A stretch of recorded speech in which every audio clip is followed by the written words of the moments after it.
Y'all know I'm a big advocate. Whoa! I am not test driving this one. Do y'all hear that? Hold on. Good Lord. Okay, this suspension about to come apart. Alright, this is like a Jeep Compass, guys. Oh my goodness. Let me see something. Good Lord. That is loud. Okay. Let me hurry up and get in the shop. I have to inspect it. 150,000 miles. ABS light on. Traction control light on. Dang. Horrible suspension noise.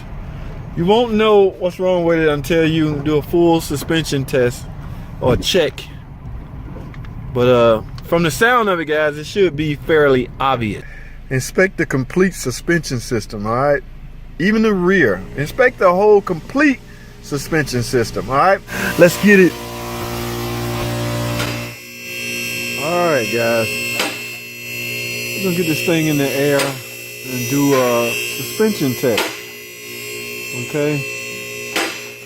Well, me by myself, I have to do a visual, and I might have to go get a helper in order to move the suspension around to get a better, to get some better test results. One thing off the top, these tires are wore out, but that has nothing to do with the noise. Y'all see that? That's a CVT transmission, guys.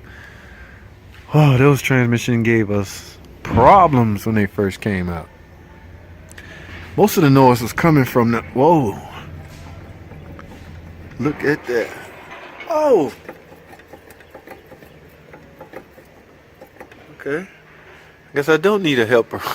I thought I was gonna need a helper to do 6 o'clock and 9 o'clock. So basically, guys, from the look of that,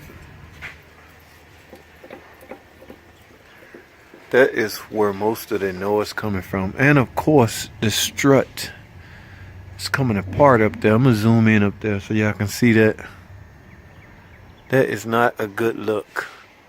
Okay, now, like I said earlier, I was unable to test drive this car because that noise was extremely excessive, and I don't want to get stranded on the road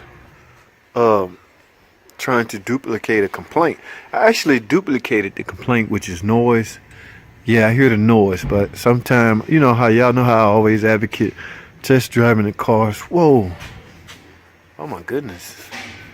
Okay, so the brakes are worn out. Starting to grind into the rotors. Too late to, depending on the measurements, you should really measure the thickness of the rotor before you, but around here they always want us to just simply, rotors are inexpensive now, guys, so if you don't have access to a drum machine or a brake machine, it's fairly safe and easy to go ahead and inexpensive to go ahead and replace them, because keep in mind, even if you take your car to the shop, there's no additional labor for, in fact, it should be a decrease in labor. It all depends on how your shop operate, but the rotors have to come off anyway, so there shouldn't be an extra charge to replace rotors. You just merely taking a part off and putting on a new part. Okay, now notice, take a look at that engine mount right there. That's broke, that's cracked. Okay, there's another mount right here. If this one is worn out, this one is likely worn out. Okay, they carry the same amount of load, and I'm almost certain there's a upper transmission mount, which hardly get any work. So I don't think I've ever replaced one of the trans mounts on these. It's always the engine mounts. All right, and there's of course there's an upper mount up in this area. So mainly we always end up doing the 3 engine mounts, both lower and the upper side, but this is a problem.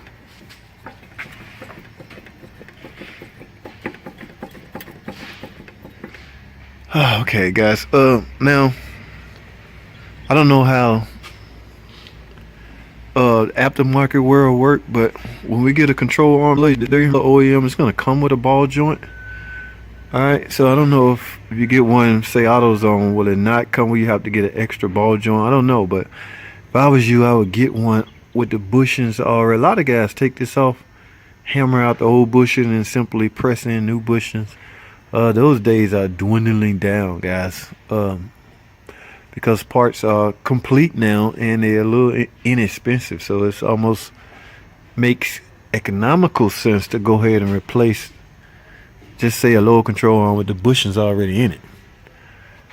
Alright, so I'm gonna let it back down and look over the top end also, guys. Alright, so don't go anywhere. I'm gonna go to another break, and when I get back, we're gonna be on the top end. Alright, stay with me, don't go anywhere. I will be right back. Alright, guys, I have the car down on the ground now. I don't know if y'all seen that video I did where I showed you a quick hack, quick way to check struts, or as far as knocking noise goes. In fact, I'm gonna link that video right here. Y'all go check that video out. I simply grabbed a spring and was able to pull, and that was clunk, clunk, clunk, clunk, clunk, clunk. That car beat me up. I did not, because the normal typical way of inspecting the front end did not reveal the source of the noise. So until I took it upon myself to do that, that was the only way I was able to find that noise, guys. So yes, y'all check that video out. Now let's see what's going on under the hood. Okay, most of his problems outside of the hood. As you can see, or as you saw, there was no check engine light. All right, why do we have his hood prop taped down?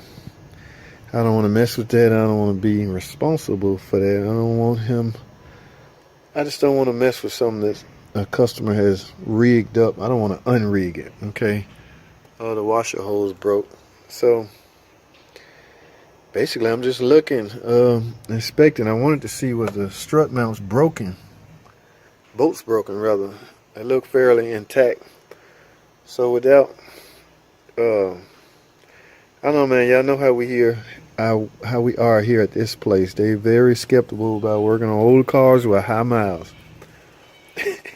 So I already know my estimate gonna be re-estimated by the manager. Normally, typically they'll look over our estimates and then add their own. So we'll see, guys.